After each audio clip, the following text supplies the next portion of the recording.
Yeah, you the best. And she love me when I'm in it. And she never be pretending, nothing is real. She gon' tell you where she bought it, cause she know you can't afford it. Know you can get it, looking exquisite, no competition. Stay on the pivot, who be watching, they be plotting. Hello, everyone. Thank you so much for joining me today on the E-Spot with Camille. I'm your host, Camille Cower, and I am so excited. I think I always say I'm so excited because I am always so excited. I am so excited to have this opportunity to have you guys hang out with me every weekday at 6 o'clock. And we get to talk to all these different interesting people, learn their life stories, learn how they got where they are. And it's even more special to me tonight just because it is my dad that I'm interviewing. And we're going to talk about a couple of films that he's worked on that I actually didn't, because a lot of times I'm on set with them, so I know what's going on. But these are a couple of films I didn't have the opportunity to be on set with him because, college or middle school, I mean, just kidding. But he worked on this really great film called Rosewood that was, it was about these riots that happened over. I hope that you guys have had the chance to watch it. It's free right now on HBO Max, or you can rent it on anywhere that you stream movies from. As far as renting goes, because I think even DirecTV, you can do it on there. But I thought it was just really important to hear all the great behind the scenes information, like how they were able to work on such historical matters that mean so much, like how you were able to translate that story into film, what went into it. And then he worked on so many different films that are, I feel like, that are so important to so many different people. They're classics, and just to hear how they were made and just kind of the behind the scenes, it's going to be fun to hear from him because he's got like the best stories. And I know I'm completely 100% biased, but that's what daughters are. And we're having a little bit of technical issues because that's the way Be Live likes to roll sometimes, and hopefully we can get them fixed soon. But in the meantime, I wanted to go ahead and have you guys see his acceptance speech because it was something that was so moving and so important, and it had the conversations that I think will explain a lot as to why I'm doing what I'm doing and the reason why I don't do the salacious stories or hot topics. I wanted to do things where I was sharing people's real life stories of how they got where they were in hopes that it inspires other people to do things like they did, whether it's, in his case, whether it was getting involved in all these wonderful different organizations that he got involved in, or some of the other things that he's done. And as far as the different films that he's worked on. But, give me a minute. I'm going to share his acceptance speech, and it's just... Members of the National Board, ADUPM Council West, plus the Capra Award winners who selected me for this prestigious honor. Clearly, it'd be impossible to sum up a 47-year career in the next 47 seconds, so I want to pivot to the future and speak directly to our talented director members. Tonight, I call upon you to consider utilizing your cinematic wizardry, storytelling gifts, to bring forth films, TV series, and commercials that speak to the human potential we have in this vast nation if we learn to speak to each other, to listen to each other, to understand each other, and to unite around the tremendous number of ideals, goals, dreams, and values we share in common. I'm asking us to put aside cynicism, reject despair, park our egos, and not give in to those champions of confusion, hate, anger, and rage who have failed, who hold out a failed apocalyptic vision of a world that is fractured, shattered, broken, and beyond repair. At this moment in history, we desperately need films that champion the American dream, that celebrate Americans putting aside their prejudice and struggling together as conscious human beings on this planet that we all share. Your cinematic genius sways more people's hearts, opens more people's minds than any preacher's sermon, any politician's speech, and any journalist's report. And so tonight, I'm asking all of us to consider utilizing your awesome creative powers to create films that beat the drums of compassion, speak to our quest for the life and our need for love. Films that combat the acidic wave of those oracles of fear, anger, and outrage whose divisive, rhetorical virus of hate threatens the very foundations of this nation and what's left of our civil society. We are the Directors Guild of America. We're artisans, cinematic and visual craftsmen who've banded together for more than 80 years to achieve a collective bargaining agreement that protects our creative rights, secures our pension, and wisely, thank you, J. Roth, provides us with world-class health insurance. I'm thankful every day, and I sincerely am, thankful every day for the hundreds of working members who serve our guild and our brilliant leadership whose data-driven, forward-looking decision-making has secured this organization's stability in an industry fraught with economic calamity. Frank Capra was a brilliant director who artfully explored the American dream. And so tonight, I challenge us to all think about how we can deploy our talents to reignite the fires of hope, rekindle the belief in positive change, and work together on that difficult task of rebuilding the American dream. Thank you, and good night. My father happened to win the Unit Production Managers Award. Yeah, I was like, wait, did I say it right? Unit Production Managers Award. He won the Lifetime Achievement Award for the John Capra Award. He's had over a 40-year career. He's worked on so many different films. And the thing about Rosewood is that it was a true story. Forgetting the name because I know I'm also meeting with Wilmington on Fire 1898. So I think this was at 1907, and it was in Florida. And it was a matter of a woman had lied and said that a black man had raped her and attacked her, or I think it was just attacked her. But of course, like the game of telephone, they said that she was raped, and it was a complete fabrication. None of it was true, and they ended up just haunting these poor families down and trying to just like tons of, I think there was like 8 people that were quote unquote killed, but there was probably a lot more than 8, but those are the only ones that were listed legally. And the family even fought to get reparations, and they were able to get that. So I would implore you to watch it. It's on HBO Max right now. And I would also love for you to watch Wilmington on Fire, because I will be interviewing him on Friday. And I think it's important during everything that's going on right now to just watch these different shows about our history, so you know that as bad as and bleak as things may seem now, we have so much more tools to our advantage. We have voting rights. We have abilities to go out and reach and talk to each other. We can join each other in different ways of service to make sure that we are making a difference. We are changing what's going on. And these films, and much like with my dad's speech that he did at DGA, it's so, oh, can you not hear me? Like now I'm seeing things about cannot hear. Just making sure you can't hear. Can you hear me? Before I keep talking.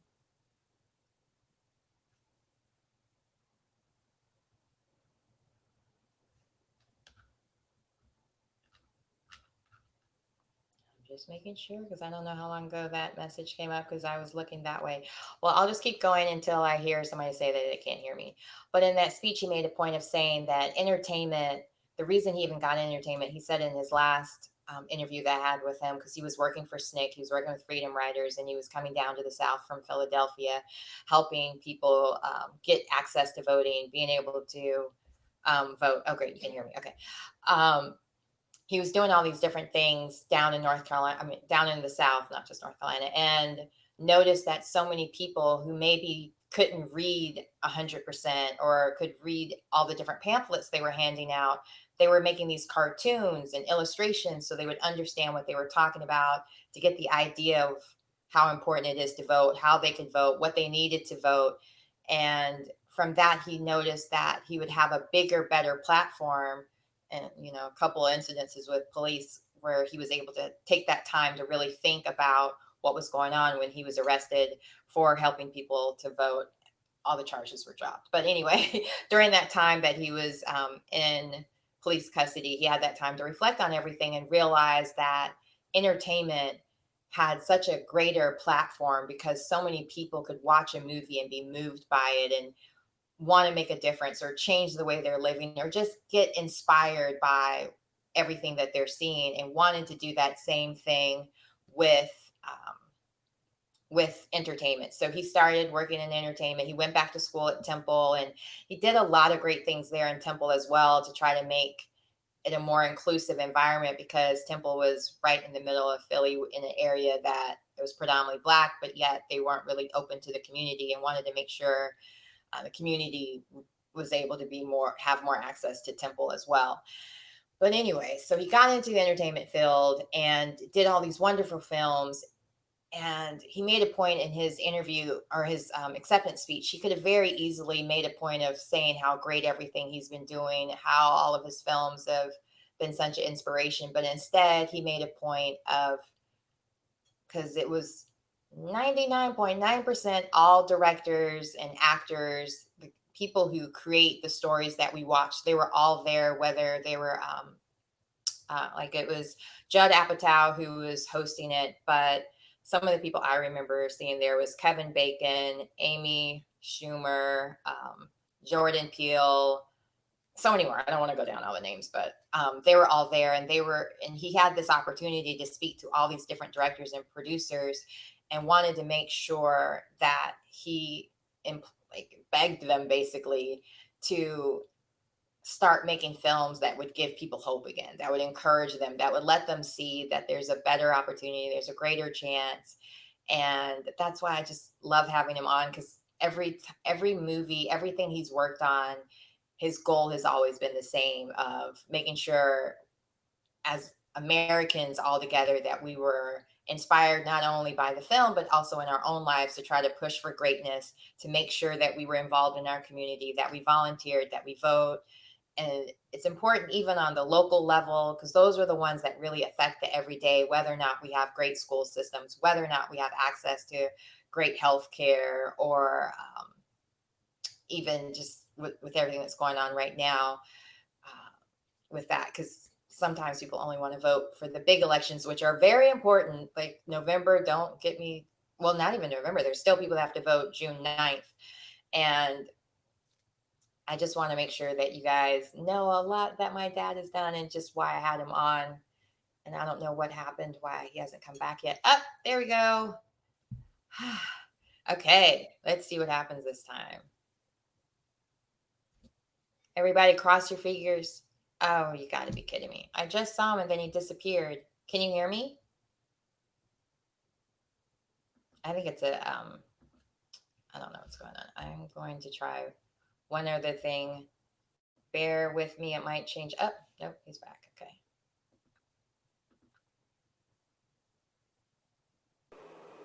Hi. So can you see me now? I can see you and I can hear you. Wow, so I was just running my mouth about Rosewood and just cut off, huh? Oh no! Well, now you gotta rewind all of it, because I was running my mouth talking about how great of a person you are. Do you mind starting over? Because last thing I remember hearing was that you were talking about you had to build two cities, one for the meal workers and then the other one as well. Yep. That's how long ago it was. But you can see me okay, though. Yes, I can see you perfectly. You hear me okay? I can hear you perfectly. It's perfect. Okay. Well, let's hope it works. Stace, I have no idea why I cut out. It just cut out. But before I couldn't see you, so at least this time I can see you. Yeah. Oh, great. Oh, good. And I can see my little picture down in the corner here. Okay. So let's start again. What was it like making Rosewood? From the beginning, you guys had to build all those different cities and so on, or different towns. Well, what was cool is we actually went and rented these plantations. Basically, one was 1,200 acres, and we built the two towns. One was the white town, which was basically where the white road workers and railroad workers lived, and they were all the same kind of little frame houses. The other was the black community that had two-story homes and had brick churches and had sidewalks, and it was a much more prosperous town. And those people, it was I think it was maple syrup that they got out of the swamps, and also they had a lumber mill. A lot of people worked at the lumber mill, and so the black folks had secure jobs between the railroad work and the lumber mill and the syrup. I think it was maple syrup from the swamps, and they had been there longer, and they were just a more established community. But we built about 30 of the homes for the white families. They were like little frame houses with just the exteriors. What I did, because I had worked in the South in the 60s, and I made an arrangement with a company that was a house mover. We paid them $250,000, and I think they moved about 25 or 30 homes. So like a lot of people who had older homes, that they were building new ones on the same property. So there would be like the old house in the background, which would be perfect for us. There'd be a new brick house or a new 2-story house or whatever. So we moved about 25 or 30 homes, and so the Rosewood town were real houses. They were just older houses. And they were dilapidated houses, but they were perfect for us because since they were older and this was something taking place in the 1920s, it was fine for us. So we got rid of they got rid of the old houses, and we'd give them a few $100s for them. We'd shore them back up and everything like that. We built the town of Rosewood. We actually built a train track through the center of town, and that was going to be 5 miles, but I think we made it 3 miles. We brought a locomotive in from, I think it was in for Chicago. Okay. Down to Louisiana. I mean, down to Florida. We had that sent up by railroad and stuff like that. We had our locomotive. We had the caboose. We had the fueler car for the wood and stuff like that. And we had, I think, 1 or 2 passenger cars. We had a little train that would go back and forth along the Rosewood track. It was, that was the way you did a movie before a lot of CGI and everything was real. No, I was curious before you guys even went down to Florida, because I know you handle a lot of the budgets and stuff. Did you already know that you were going to end up having to do all that as far as moving? I mean, with locations, did they already kind of show you where everything was going to be? Like, was that all plotted out before you went there? Well, they had a plan for where we had a plan to build the 2 towns, and we knew that one of the towns was going to be burned. And we had a plan to have train tracks that was going to go through the town. And we knew we couldn't, burn a real town. So it was my idea about going into an area where we could move these houses in. And we made a flat deal with the house mover, and we talk with realtors and got a lot of older homes and moved those in. And for the working class town, we just built the facades, built the fronts of those.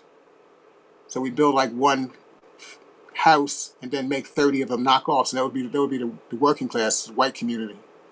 And had the fronts of those along one street. We need a certain amount of property. One of the things that happened is that, the 2 communities weren't close to each other. They were maybe about 15 miles apart. And there was a road that connected them. And one weekend it rained something like 13 inches or 11 inches, I don't know. But anyway, the road, which was basically a sand road, turned to mud. So we had to shut down for a day. And we made an arrangement with, I called about 5 different road companies, and then at the end of the movie we gave the road to the county so they would continue to maintain it, and they were happy because it allowed them to get from one side of the county to the other and stuff like that. Oh, wow. See? Movie making is real. You do all kind of stuff. I know. And then we ended up hiring the Klan was out there, and they weren't so happy about it, so we ended up hiring police to be the guards to keep the city of Rosewood, the fictional city of Rosewood, from getting burned to the ground, because the Klan and all the white supremacists and everything like that, they weren't happy with doing that movie. A lot of people weren't happy about it. But we realized that from the time we were there, I was there about 6 months, from beginning to end, we probably had hired every single county sheriff in that county at least one time to work for us. Because, they would work their 8-hour shift and they would come and work with us a few hours, part-time or full-time, where they work on their days off or take vacation days. So we hired a lot of people. So we realized we had hired every, sheriff in that county at least once. Now, they're happy to get to work. Yeah, I'm sure. Now, I don't want to give too much away about the movie just in case people haven't seen it yet, but you guys had a lot of very, how do I put it? Not toxic, but just very combative scenes where there was, they're trying to get to that family and so on with the white supremacists and so on, that when they're trying to find out who attacked this girl. how was that working those days? I mean, I've only worked on a couple of films similar to that, and I mean, I still can't even watch those movies because it was just so. I mean, we got along afterwards, so it was fine. But it was just, being a Black person, hearing people scream all these like racial slurs and wanting to kill. I mean, you're still viewing it in real time, regardless of the fact that it's a movie. How was that for you guys? Like, how did you guys even approach that so it would be real for the film, but still safe for lunch? Well, I mean, that's what happens. I mean, saying what you're saying is true, because when you're okay, these are actors, these are the white folks you hired, and these are the Black people, and this, and that you have your stunt people, and this person's going to go here and fall there, this person's going to grab somebody and throw them, or punch them, or break the chairs, or knock over the tables and stuff like that. But when you're there and you're up close and you're watching it, you can't feel but get angry or realize, wow, I would like to, so so. I mean, and the actors, some were a little embarrassed to do it, but we have to have them go full out. What we had a shooting crew that did the actual performances. Then we had stunt people who did all the rough work and the more dangerous work. If somebody's falling off a horse or getting thrown out of a train or running through fire or beating up, breaking a chair or smashing a table. And so that violent thing is happening, and then you do the big violent piece, and you put your actors in the aftermath. So if somebody smashes a chair and falls across the bar, you put the actor in there where the person lands, and then kind of go from it, do the emotional part of it. But I mean, it affects you. You're angry, you're upset. If you're a human being, and it gets to you, so you have to have people have to walk it off and talk it off. Yeah, I just think about that because I had actor Guy Torry on, and he worked on American History X. And the director, I forget his name now, but he hired real Nazis to play in those scenes and extras. And so he was like, soon as they said rap, he was running out. Like, he did not hang around. There was no, he wasn't taking any chances. So I was just curious with because I just can't imagine John Singleton doing something. No, we didn't do no crazy. That's no. We hired actors. We hired stunt people. No. That's And also, I mean, I don't know if you cut off before, but when I was telling you that this plot of land, this 1,200 acres we had, and we built the Rosewood town, and we weren't keeping it secret. Everybody knew what we were doing, but we ended up having a lot of security there, particularly on weekends and holidays, with the county sheriffs and things like that. Because, I mean, actually, one of the guys. I was one of the few Black people on the crew who's there full time, and I remember one of the Klansmen when they walked up gave me his business card and everything. I was like, okay, yeah, so right, okay, right. Mm-hmm. What exactly was he hoping to do? Was he hoping to act on the film or just? No, they're trying to intimidate. Okay. But we had all the sheriffs and the stuff people there, and we really tried to carefully screen our crew, so we brought in people who were like, if they weren't at least sympathetic, they were at least neutral. But we didn't want real crazies in the crew. Right. It was enough. We're filming a lot of nights, and we're out in the wooded areas, we're out in the swamp,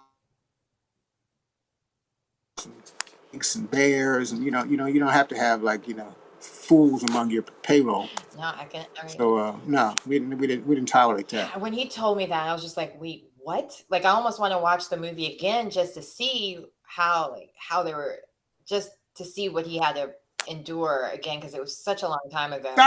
But I wouldn't be giving them money to no supremacists, white supremacists. I just wouldn't be doing it. I wouldn't be hiring a Nazi. That's absurd. The director is Jewish, he told me. People, they're called actors. That's what they do. That's what you want them to do.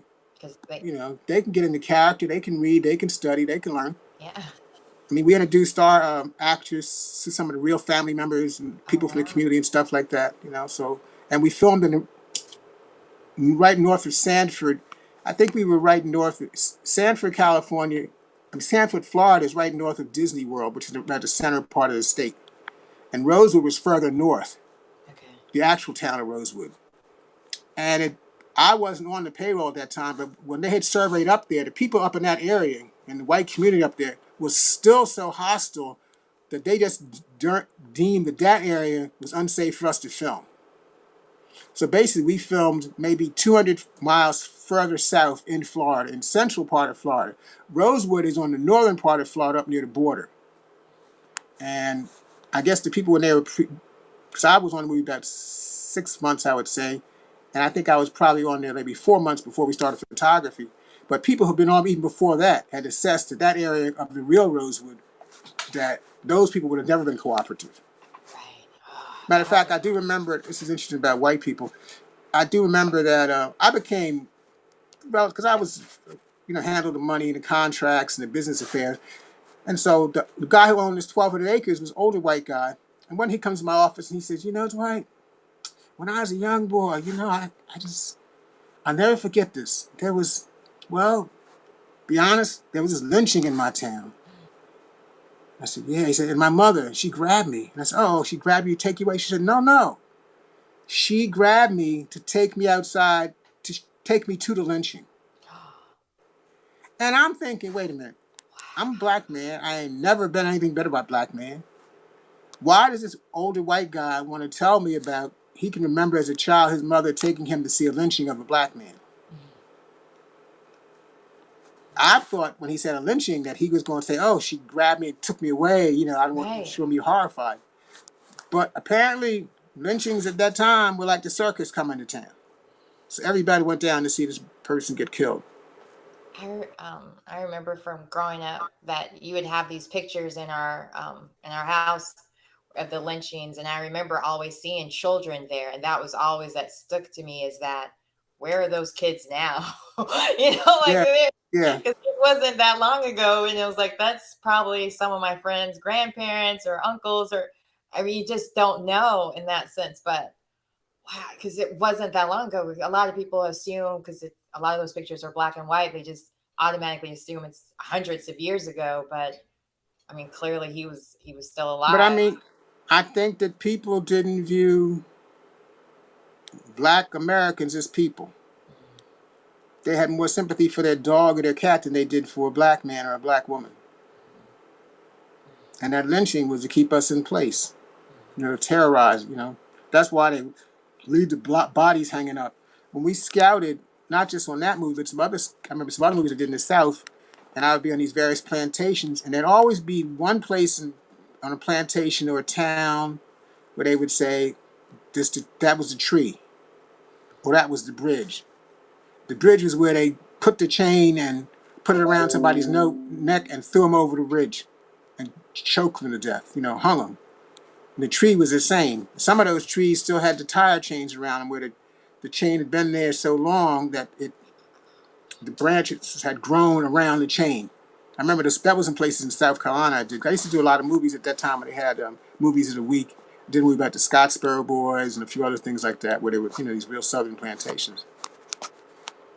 What was that like for you, just hearing these stories, seeing these things? And even in Rosewood, there's a part in the film where the father, much like in that story you're telling me, where he brings his son he's like trying to force him to watch a lynching. And just like, when you see these films, like or when you're working on films like this, like how does that affect you? And how, like afterwards, how do you overcome it? What do you hope to come from it after you're done with it? I mean, it's interesting. Today, I guess we would have enough sense to try to have a therapist for the crew or counselors or things, But we had to just realize that, what you're doing is important. I mean, it affected everybody. I mean, you really did know that, this is an act. This is a fictionalized version, but it's a real event. When people riding by with horses and guns and jumping out of trains, and you're seeing 4 and 5 and 15 buildings burning at nighttime, and you realize those are people's homes or people's lives, even though they're fictionalized homes, they're real buildings. There's real fires, I mean, you're angry, you're upset if you're a human being. Yeah. And it's one. And I think it was kind of eye opening because at a certain point, even almost some of the people in the white crew were like almost crying because you realize this is so unfair when it happens, because usually the reason that was happening is somebody says something and it gets one rumor to the next rumor, then there's a mob and then they're attacking and it's out of control. think it's with everything that's going on right now, it's one of those things where you can see how quickly something that may be meant to be for the greater good can easily be taken over, and people lose focus of what the real protest or whatever is on, because they're focusing of all the negatives, or they're even trying to encourage false storylines to keep that race war. I don't want to use that word, but just keeping that division going, because they know as long as we're divided, we can't work together and possibly become that great nation that we should be. And I think the thing that I saw recently that was so discouraging, so disheartening, was this woman in Central Park was there with her dog, had a leash in her hand, and I guess the black man had asked her to put her dog on the leash. And she had the leash. It was a blue leash in her hand. She had the dog's collar. And she took such offense, such umbrage, I guess, had talking to her about what she should do in that area. And he was a real birder, an Audubon Society member, and they wanted the dog's leash so they wouldn't, I guess, attack the birds and their nests and all that stuff. I mean, it And is so she illegal. backs Yeah. up, threatens to call the police, gets the police on the phone, and then attacks her. This black man is African American. He's being aggressive to me. He's being threatening to me. And you see her go through this whole act, and you realize that if this man had not had the presence of mind to film her, if he had not had the stability and sense to stay there and be calm and be non-threatening and with the technology prove his case, police could have come, police could have grabbed him, police could have killed him. And I'm thinking somebody would die over a lie about a man just having the temerity, the self-respect, the self-regard to say, hey, Miss White Lady, will you please obey the law? I don't want you to have your dog killing these birds.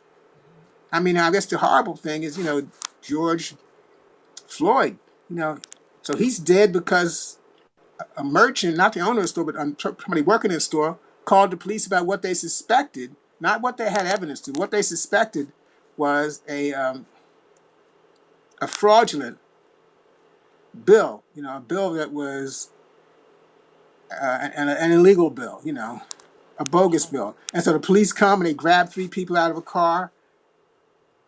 George, they put up against the wall, handcuffed and walking across the street, and he's dead over something that at the most should have been a fine. I mean, a fine, maybe a ticket. It's $20. It's not like And it he was proved to getting be millions. It wasn't real, like he was right? attacking the bird. This guy, Dylan Roof, whatever his name, he went into a church in Charleston, South Carolina, prayed with people for an hour and a half, killed 9 people. Police arrest him, and on his way to the jail, I guess they stopped and got him some food at Burger King.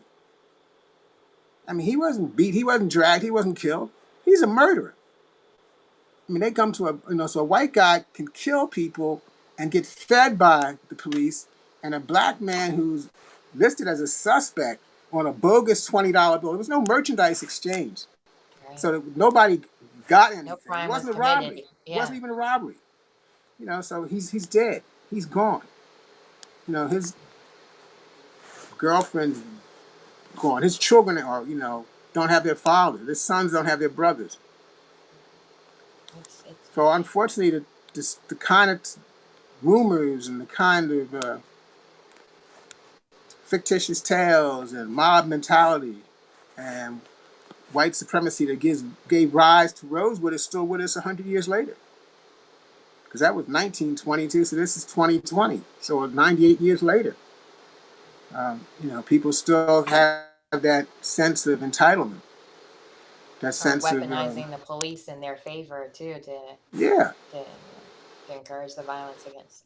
And it's like when I was watching that film and just seeing how quickly it went from he beat me to he raped and beat me to like it just kept snowballing without her ever correcting. Just so many people that were murdered in that process, just from that lie. And there's so many times that we hear this story and it's not on videotape, so there isn't any proof that person was lying, but maybe later on DNA evidence will clear them, even like with the Central Park 5 or other instances. We're always seeing on the news, I think, where people are or black men specifically, are being let loose because DNA evidence or something else has come out to prove their innocence. And so there's this thing going around about it's not that racism is getting, I think it's not that it's getting more, it's just now that it's getting filmed. And I gotta say, Right. I'm so grateful for smartphones and cameras and that people are filming them.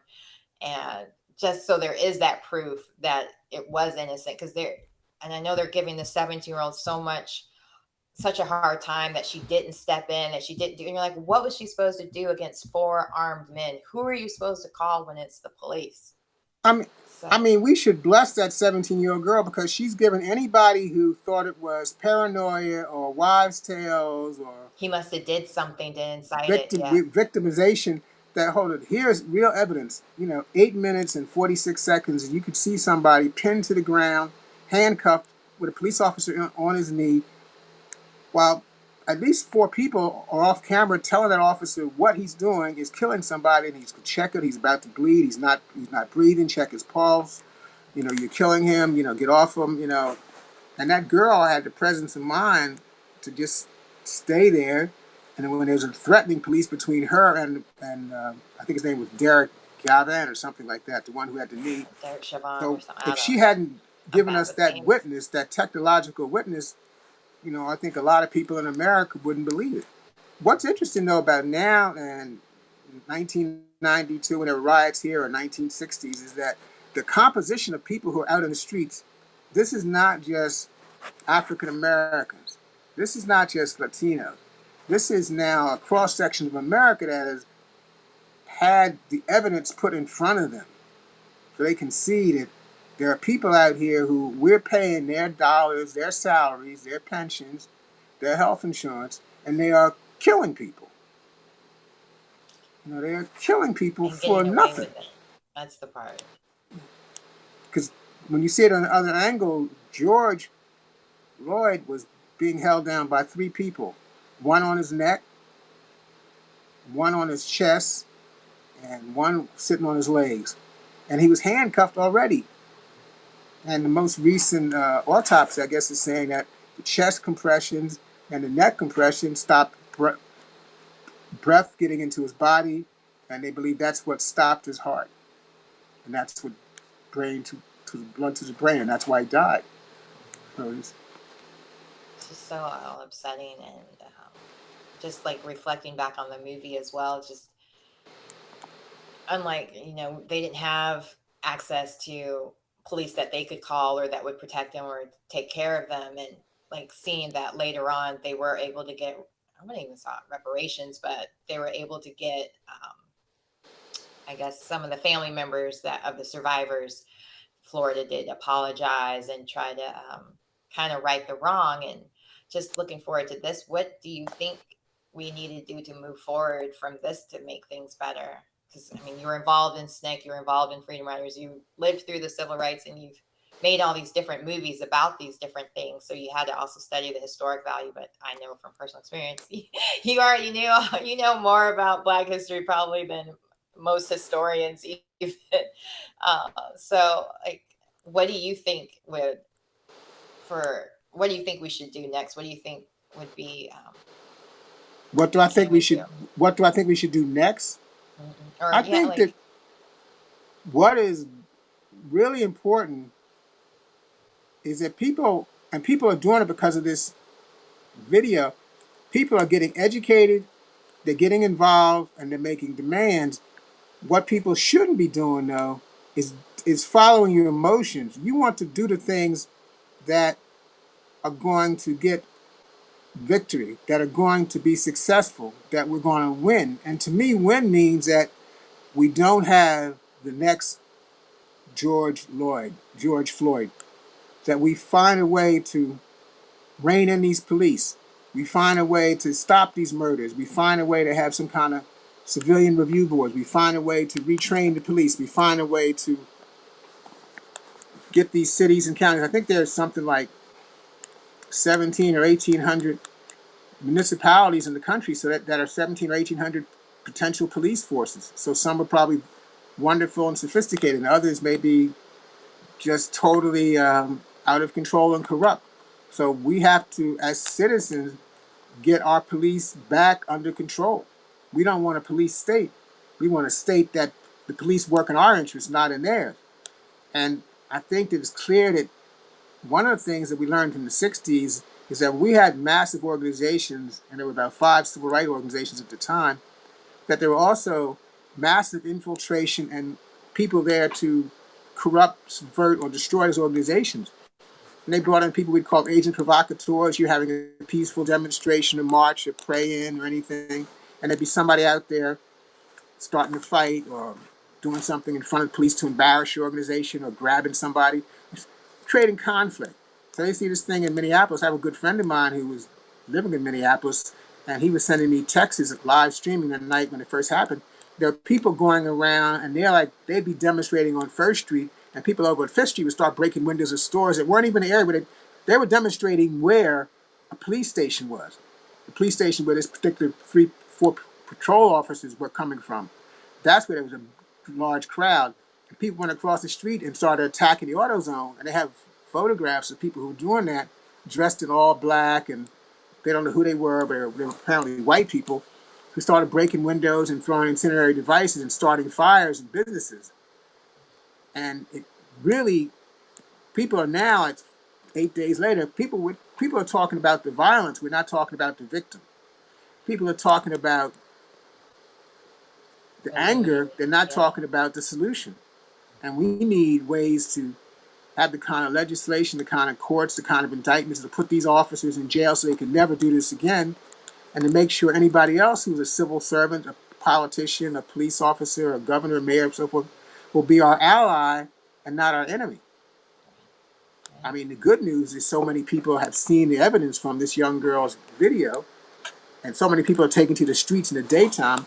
The bad news is, unfortunately, I guess the person who's running this country, who I'll leave his name unknown, it seems to be marinating in acidic hatred and anger and vitriol, and seems to love to stir up his people with lies and animosity, and living on the spin of Fox News and not the reality of what's actually happening.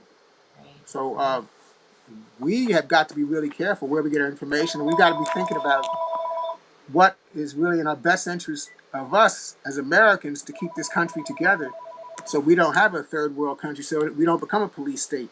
So we still have our freedoms, we still have our democracy, we still have our civil liberties, and we don't let these fools just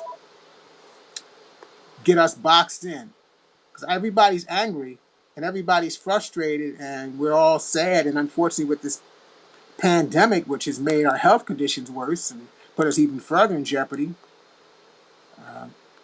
we're not in our right minds mentally, and a lot of us are hurting financially. When you have nothing else to lose, it's real easy to go fight the system and try to change it by any means necessary almost. But I wonder, since you do work in Hollywood, what do you think moving forward is the responsibility for Hollywood even to try to, I guess, do films that maybe change that narrative of us versus them, and so much of like even just when you're watching films, you don't see the same America that most of us live in, where it's not diverse, it's not inclusive. They're only showcasing certain stories and stereotypes, to make sure that moving forward that people see us as humans with real life stories and don't just think of us as something they see on the news all the time, or even playing into. That's interesting. There's a slogan that's out, and you can take it very casually and very superficially, but it kind of encapsulates what the issues are. Black Lives Matter. And you see all these shows on television, and you see all these movies, and there are people running around, car crashes and war and explosions and crime stories, and we've kind of like romanticized the gun. We've kind of romanticized violence. We've kind of like made it like a big thing to beat, to fight, not to think, not to act, not to hug, not to be kind, not to be forgiving, not to be thoughtful, not to be intelligent, Or but to be de-escalating. a man or a woman of action. It's us against the enemy. You have this president right here who the other day was talking about cities in America as though they were some foreign battle zone. We've got to subsue the opposition. We're the opposition, but we're the citizens. So what gives you the right or the authority? So I think Hollywood, we don't need to wait for movies. We can be doing PSAs and commercials right now. We can be making sure that our characters are human, that they're showing us as people. You know, it's interesting. When I was growing up, and there's so few black people on television, then there's people like Oprah Winfrey, who's on there for 20 or 30 years, you know, but she's in white people's living rooms, and she's not Aunt Jemima, she's not the buffoon, she's not a cocoon. She's just an intelligent, compassionate, loving, and wonderful woman that people accepted into their hearts. And I think that, you know, or like Michael Jordan, he's an athlete, but, you know, he was so spectacular. So I'd say there's basketball before, there's basketball after Michael Jordan. Or now LeBron James, who is not only spectacular and talented, but is also speaking up on real issues. So just like Hollywood has a right and a responsibility to humanize us, I want all of us who interact to make sure that people know we are human beings first and foremost. And that we are not perfect. We're not saints, but we're definitely not sinners, and we're definitely not thugs. And while people constantly say, well, what are we going to do? I got to say, wait a minute. The problem is not in the black community. The black community is the one who got redlined and lost the value of the houses. The black community is the one who got segregated and couldn't get the jobs, the education, the opportunities, the insurance, the career advancement. It's the people who enforce those rules and are quiet, Right. are profiting by, are not being our allies. So I think I want to know what white America is going to do. Right. Yeah, Black America just wants to fault. survive. We just want to live. Black Lives Matter means don't kill me. It doesn't mean that you're going to give me reparations for 400 years of free labor. It just means that I just want the right to breathe.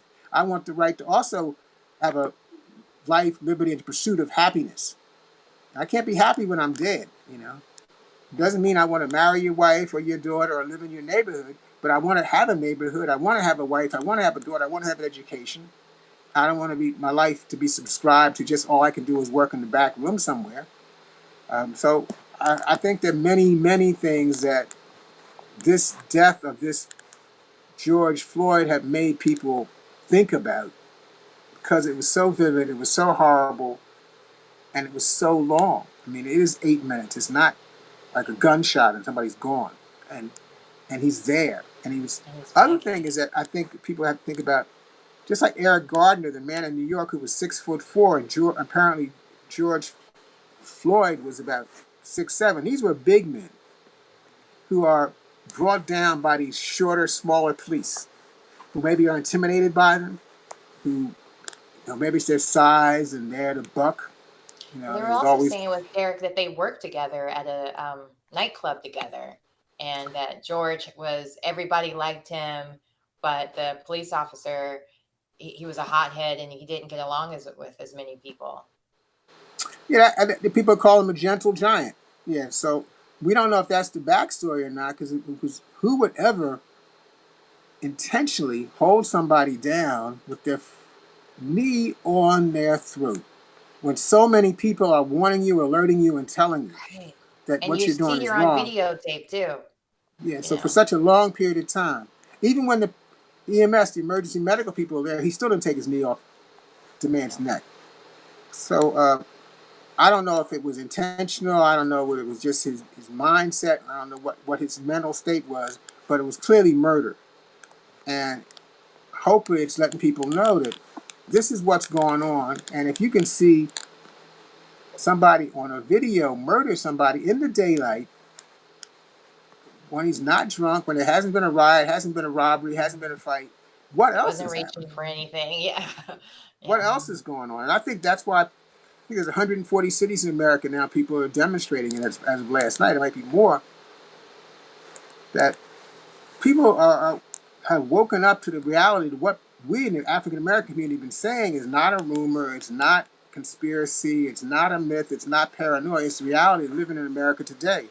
And these films and these programs, one of the things I do object to somewhat is there's so many movies that glorify the cops. I understand that Law and Order, so that's like the cop show is right away. It's cheap drama because every officer can be depicted as the good guy, and every criminal is the bad guy. And at the end, there's some conclusion where that bad guy can go to jail if he's attacking society. But we know of so many instances now where the police have in cahoots with drug dealers or in cahoots with other people, been a part of the corrupt system, where police have been, for whatever reason, planting evidence on people, for whatever reason, setting up people, for whatever reason, torturing people, holding them, grabbing whoever they thought. So there's a lot to be said that I'm not saying that police shouldn't occasionally be the heroes, but many, many police departments across this country have not acted heroically. Right. They have actually, they were, where Ferguson, when they did the Justice Department at that time under the Obama administration, they came in and did a pattern and practice, and they found that the Ferguson Police Department were using the black community like ATM machine. So they were arresting people and charging people for minor infractions of driving and saying that they were driving too fast or driving recklessly or that their cars were out of not inspected correctly or there was a broken tail light.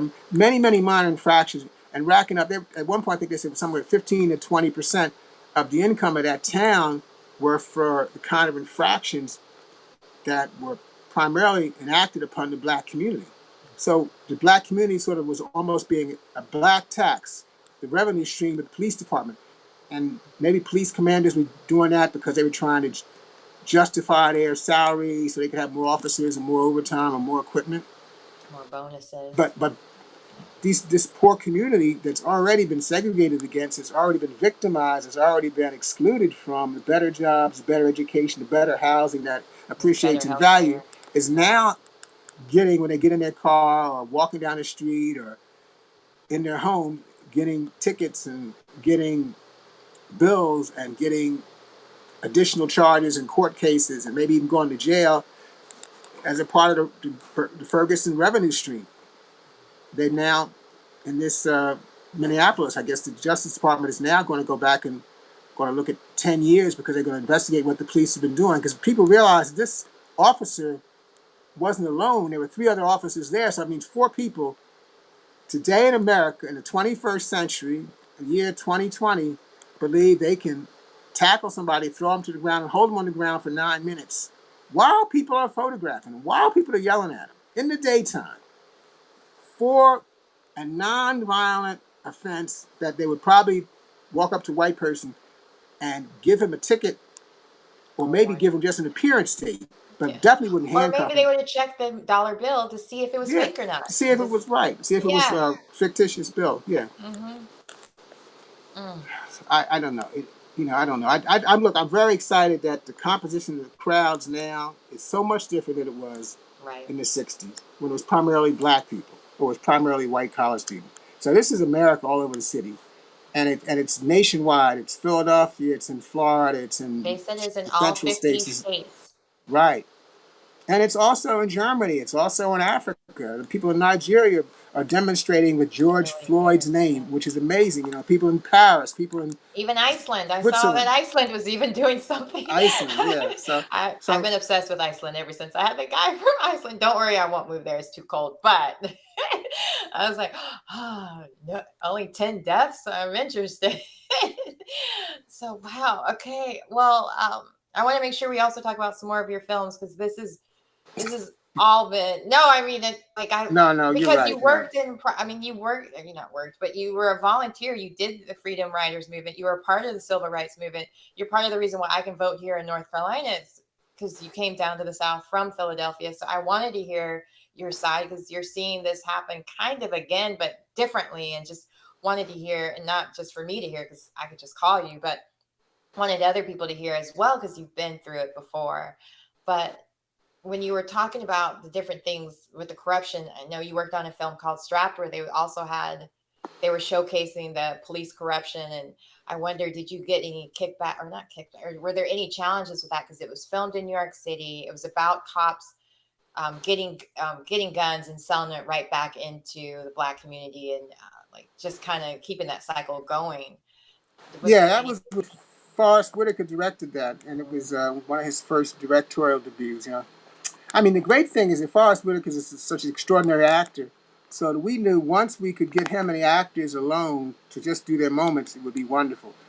We were filming in parts of Brooklyn, and we were filming in some rough areas, so it was a little dicey about how we handled that. But the story was, like you said, about people selling these guns back, and some of the people who were selling the guns back on the streets were people who got them from police. Police would get these guns, or from raids, they would sell them to gun traders, and gun traders would then sell them back to criminals or anybody else. So it was. I mean, I think one of the nice things about what I love about the business, I love the creative side. So my heart really goes out to actors, and I really, to be able to do what they do and be that vulnerable in front of the public, and with so many people who are just walking around eating Twinkies and drinking sodas and smoking, and and yet you're over here pouring out your heart and just empathetic and remembering where to look with the lights and the makeup and sounds. And so, and to do it out of order, because the stories are not shot in order. We shoot them the most economical way. So I really, and that was a real story. I love the fact that there are now more and more things are based upon real events in life. I mean, like this show Blackish, for all its comedy, that is something about, Anthony Anderson is depicting a real financially successful family, and the kind of issues they have when they kind of interact with sort of a brain dead America that's not expecting people with the resources he has to just be where he is, and also his children, how they are trying to navigate. They're not in the ghetto, they're not poor, they're not involved in drugs, they're not involved in athletics or crazy stuff. They're just typical young family, and they are integrating into a society that maybe isn't aware of what some of the issues they face. So I'm glad for those kind of shows. Or like Lisa Ray with her show Insecure, which is just women, just girls being girls, but love and life. It kind of reminds me of like what Sex and the City was, because it was just women, I guess just people who, and I think that those kind of shows, which just represent our humanity, which is exactly what this police officer who killed George Floyd didn't seem to know, that this was a human he was killing. This wasn't a cockroach he was stamping at. This was a man, a father, a son. So I want to be able to do, and I want us to try to get to more and more that is in the consciousness. And maybe that is why there are hundreds of thousands of Americans and people all around the world demonstrating when they see these videos, because we are now classified as human beings, and other people who are also human beings are taking up our cause and allying with us, and hopefully they won't get sidetracked by those agents of fear and division who are starting the fires and breaking into the buildings, and also the criminal element within our own community who are vandalizing and doing dumb stuff. So that's where I hope we want to go. It's interesting, like Rosewood, which was John Singleton's movie, and I worked with John for many years before he passed this last year. But about 10 years ago, because people from time to time asked me to come to John with various projects, and I was bringing something to John, and John had said to me he only wanted to work on his legacy. And I said, what do you mean?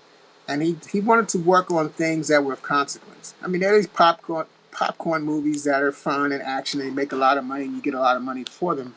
And he wasn't going to turn down the big meal tickets, but he wanted to work on things of substance, things of consequence to us as Black people, to us as Americans, to us as human beings on this planet. And it was wise that he did that. He obviously left us well before we ever thought he would, at the age of 51, and in such an abrupt manner. But even at that time, he and I were trying to work on a story about Emmett Till. We were working on stories about Black people coming back from prison and trying to integrate back into our society. I mean, I almost felt like he was a visual anthropologist, because he was digging down to his own community and the riches that were there, but also trying to, as he would say, tell it in a way that the knuckleheads would like him. So they'd be funny, they'd be sexy, they'd be entertaining. But midway through the movie, they would raise some real questions. You know, should you hit that guy? Should you take those drugs? Should you pick up that gun?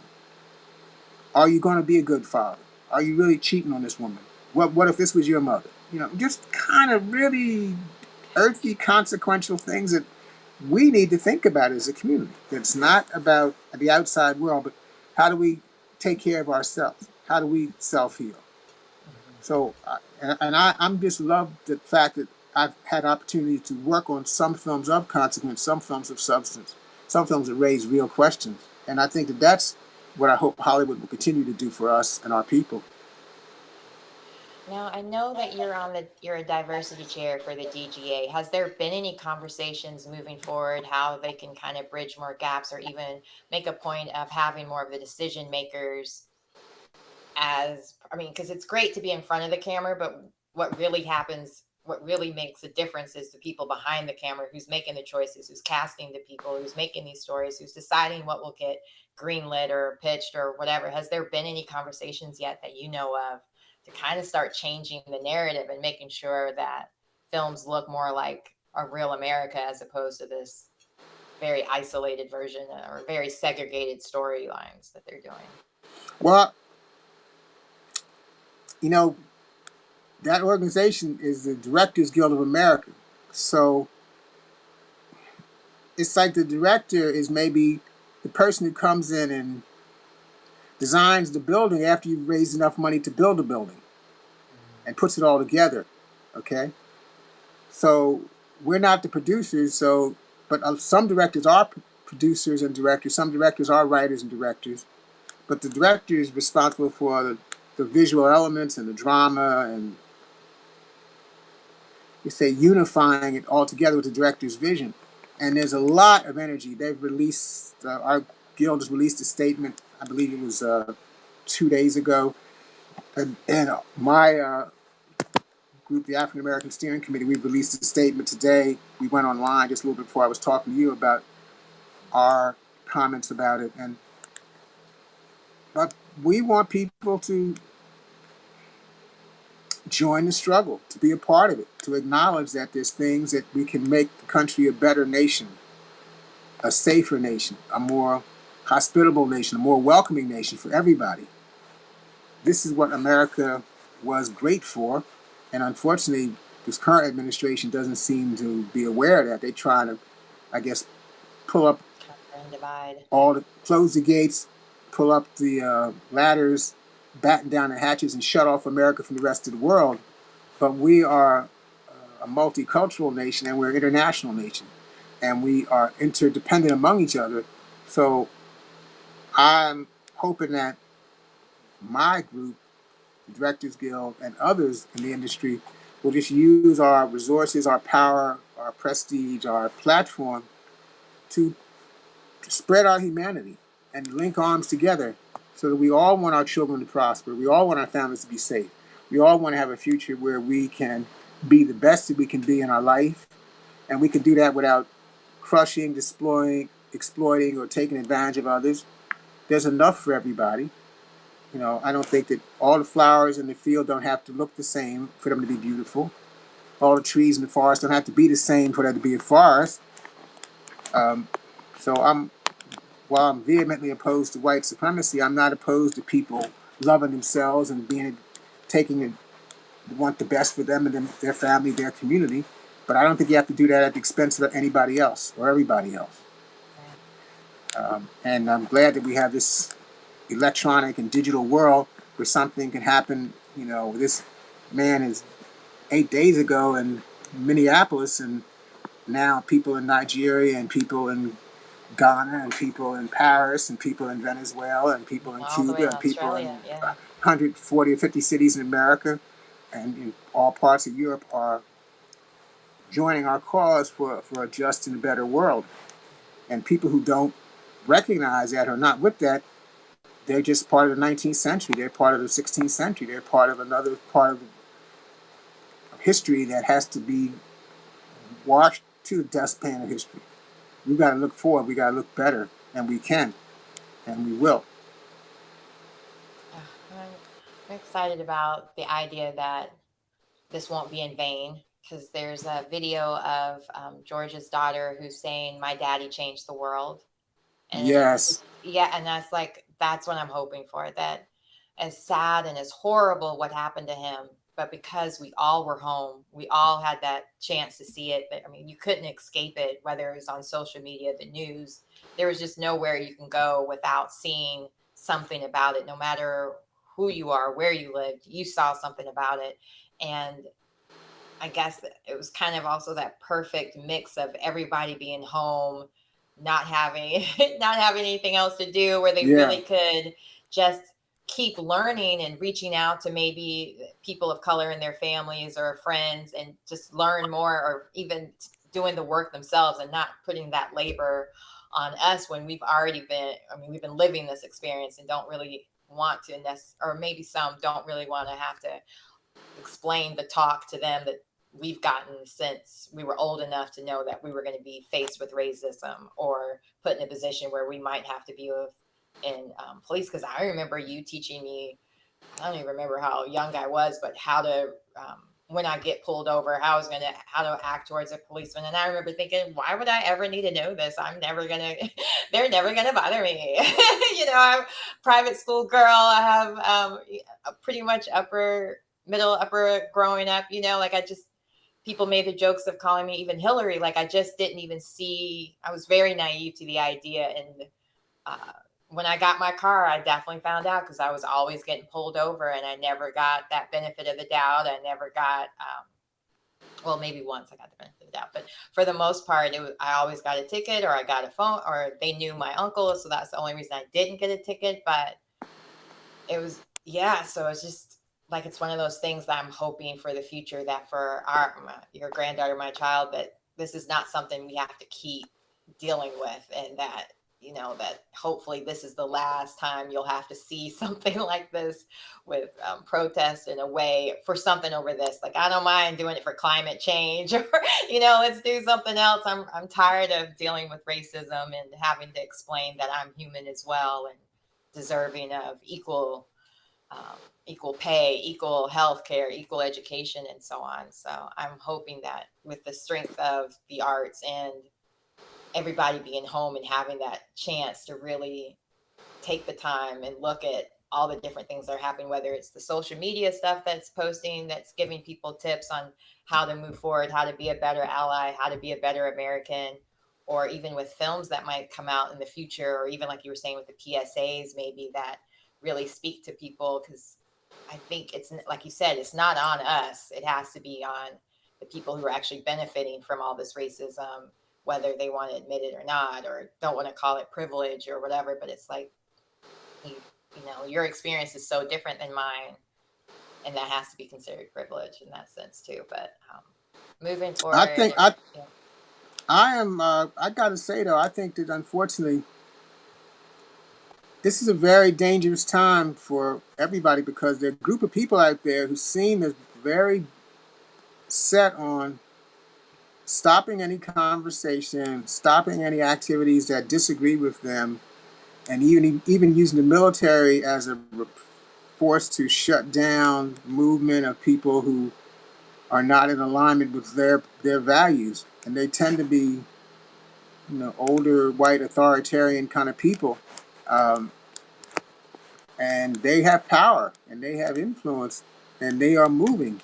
And I think we have to be very careful. It's sort of like, we don't know where America is going to be 100 years from now, or 50 years from now, or maybe 20 years from now, or maybe at the next election, because these people are serious and they have power, and they don't want a world where you and I will have even the ability to have this kind of conversation across the airwaves. That's not something that's in their game plan. So we might be we may be the endangered species. It may not be the polar bear.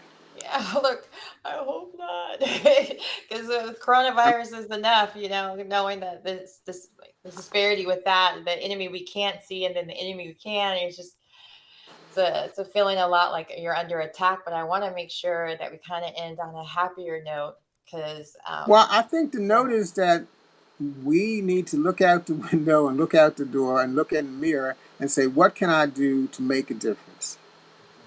What can I do in my little world, in my neighborhood, in my friends, and my family to make it better, to get informed, to get engaged? What organization can I join?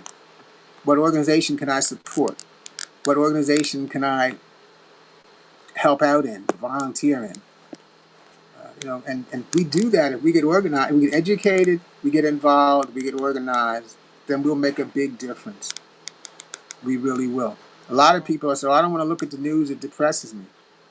Well, that news may be telling you about the flood that's going to come out and wipe your neighborhood out, or the rainstorm that's going to come out, or it may tell you about a job that you're going to have, or it may tell you about a dance that you're going to attend, or it may tell you about something in your neighborhood that's going to be important for you and your family. So we can't live in a bunker in a foxhole or bury our heads in the sand. And times can change, people can make a difference, and movements can win. So we can change the world one step at a time, one vote at a time, one phone call at a time, one ballot at a time, one march at a time. But I suggest that people not play checkers when the other people are playing chess. Just because somebody does something to make you angry doesn't mean that you need to run out your door into the middle of the street. Maybe you need to run to the library and find out what it is so it can not happen again. Or maybe you can find out who did it. And is it even true? Is it even accurate? And if you're going to go somewhere, can you make sure that you go in such numbers that you have a fallback plan? And maybe there are existing organizations already working on that problem, so you don't have to do it alone. So I think that these are dangerous times, but the technology, I mean, we can start to Google things, we can start to look up things, we can start to plan, we can start to strategize, and we can start to work together for our own salvation, for our own education, and our own sophistication. So it's not assured that things will get better, but if we work for the better, we're going to be part of that wave of the future. Absolutely. Just when you were talking about how all the different films that you and John Singleton had planned to do in the future, do you know that if there's going to be, well, I guess right now everything's kind of closed down. Are there any talks of maybe still doing the Emmett Till film? Because I know that they're just released today that LeBron James is going to work on a Black Wall Street film. So I'm just like wondering if anybody has just thought about picking that back up, because it would just be, I think, so timely to watch. I mean, I think this level of consciousness and awareness now, and potential, and the responsibility that a lot of entertainers, a lot of athletes, a lot of people of color have, and then even this current situation because of what's happened with George, Floyd, has even, I think, further impressed upon people that this is a critical time. It's not business as usual. Between the pandemic, invading everybody's homes and alerting us to our vulnerability, and then these police riots and stuff going on across the country, and these overreactions to righteous and legal demonstrations have alerted people that we're vulnerable. So America's never going to be the same. It shouldn't go back to what it was, but it can definitely become something better, and that's up to us to do. So hopefully everybody who's listening to this, I've been boring them probably to death. No, not at all. Think about what they can do in their neighborhood, in their family, in their block, with the people they talk to on the phone, people they're on Zoom meetings with, people on video meetings with, the books they read, the papers they read, the movies they watch. We have great potential. Right. Our cell phones are more powerful than all the computers in the Second World War. So we have this technology. We have a great weapon. That young 17-year-old girl who photographed this man being, his life snuffed out, did something that you can't turn away from it once you watch it. Some people can't bear to watch it, I understand. But it's truth. It's historic, and it's vivid, and it's been spread all over the world. That was impossible 100 years ago. That's like a world before electricity. We could, yeah. Well, it's a similar way that Emmett Till's mother, when she refused to have a closed casket for the world, and people saw the horror of what had been done to her beautiful son, her beautiful young black boy. It opened people's eyes, and this is one of those moments now. We're at a pivotal moment of history, and we can react to it, and we can respond to it, and people are, and I know that, like Martin Luther King says, the arc of history. We are people who will pivot it to where we want, and it's up to us. Right. We can do it, and I'm confident we will do well. Just the fact that you have your own, video channel, your video program. I don't mean channel. Yeah, You have your channel next. That's next week. One can next only week. hope. Yes. No, Well, it's on the way. I want to. I know there's so many comments in the. I'll just go through them real quick to see if there's any I should say out loud. This one we can hear you part. So there's this gives a whole new perspective to the movie. I need to rewatch it and examine all the efforts Nicole was saying about Rosewood. And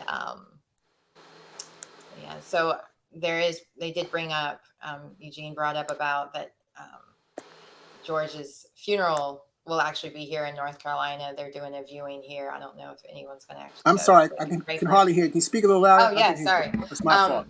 No, it's okay. And that they're going to have George's funeral this weekend here, or the public viewing at least here. And so and Jay says it's not boring, it's important. So, thank you. Got a seal of approval from Jay as well. Yes. But, I got to tell you, I'm so proud to be your daughter, and I'm just so impressed with everything that you've done. And thank you again for taking the time to hang out with me on my soon-to-be channel now. But I know you do have your meeting that you have to go to right after this and to make more change happen. So I don't want to hold you up anymore. But thank you again for sharing all of this. We're going to have you back again because we didn't get to all the funny movies. Obviously, since all the things are going on, because I definitely want to hear how it was to work on Eddie Murphy Raw, Friday, Girls Trip, of course, but there's so many different films that you've worked on telling the Black experience in a way that everyone felt seen and could see themselves in the movies that you made. And I think that's so important moving forward. And I hope more movies are made like that, because it was in the 90s, it was a consistent thing. You could always find a movie that you could relate to or see, and 98% of them you worked on. So I just hope moving forward that we can have that same again moving forward, where it's just really showcasing all the different stories, not just even with the Black experience, but just all people of color. So we can all just see what it's like because as a sociology major, I always enjoy seeing other cultures anyway. So I really hope that things do get better from here on out. And I really appreciate your time with me today and working through all the audio and technical issues in the beginning. Yeah, I'm sorry about that. No, it's not your fault. Really bummed out about that, unfortunately. Yeah, I think we have to get better. That's right. I'll edit it out for the YouTube version. So. Okay, great. All right. Well, have a good rest of your day, and I'll talk to you later. All right. Thank you so much. Goodbye. That was my pleasure. All right. Love you too. Bye-bye. Okay. Bye-bye, Dad. All right. There we go. For watching, please share, like, and let people know about the show and that they keep watching with me. And I appreciate you guys very much. Thank you so much for watching, and I will see you guys again tomorrow. Thanks again.